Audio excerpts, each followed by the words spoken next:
వాల్మీకి 16 గుణములు కలిసి ఉన్న ఒక పురుషోత్తముడు, ఒక పురుషుడుగా పుట్టినవాడంటే భూమి మీద మనిషిగా పుట్టినవాడు ఎన్నడైనా ఈ భూమి మీద సంచరించాడా?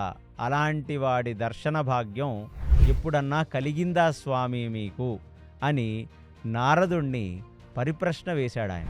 ఎందుకు వేశాడైనా అంటే ఎంతకాలంగానో సాధన చేశాడు, ఎంతోమందికి సాధన నేర్పిస్తున్నవాడు, ఎంతోమందికి మంత్రదీక్షలు ఇస్తున్నవాడు.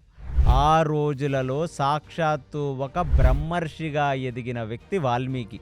అలాంటి వ్యక్తి అసలు ఇలాంటి పరిపక్వించిన ఒక మహాపురుషుడు ఈ త్రేతాయుగంలో వస్తాడా, లేదా ఎక్కడన్నా తారసపడ్డాడా, ఇలాంటి 16 గుణములు ఒక వ్యక్తి నందు ఉంటాయా అనేది ఆయనకు నిజంగా వచ్చిన ఒక డౌటు.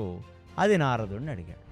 అప్పుడు నారదుడు ఎంతగానో సంతోషించి ఆయనకి ఒక మాట చెప్పాడు. ఏమిటి అంటే, ఎప్పుడో కాదు, ఇప్పుడు కాలమాన పరిస్థితులలో నువ్వు నన్ను ఈ ప్రశ్న అడుగుతున్నప్పుడు, ఇప్పుడు ఇదే లోకంలో మనం తిరిగే ఈ నేల మీదే అలాంటి ఒక గొప్ప మహోత్కృష్టమైన ఒక మనిషి నడుస్తున్నాడు. అతను నడుస్తున్నాడు కాబట్టే ఇంకా దుర్భిక్ష రాల, అతను నడుస్తున్నాడు కాబట్టే ఇంకా పంట పొలాలు పండుతున్నాయి, అతను నడుస్తున్నాడు కాబట్టే సమయానికి వర్షాలు వస్తున్నాయి, అతను నడుస్తున్నాడు కాబట్టే నీ ఆశ్రమానికి ఇంకా సాధన చెయ్యటానికి మనుషులు వస్తున్నారు.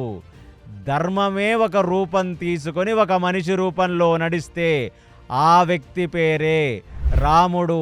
బంగారు కోదండాన్ని చేతిలో పట్టుకొని ఆ ధర్మస్థాపన కోసమై చెప్పి నారాయణుడే రామచంద్రమూర్తిగా ఇప్పుడు భూమి మీద నడుస్తున్నాడు అనే ఒక సంగతిని నారదుడు చెప్పగానే ఆ వాల్మీకి తన్మయత్వానంద భరితం వచ్చింది.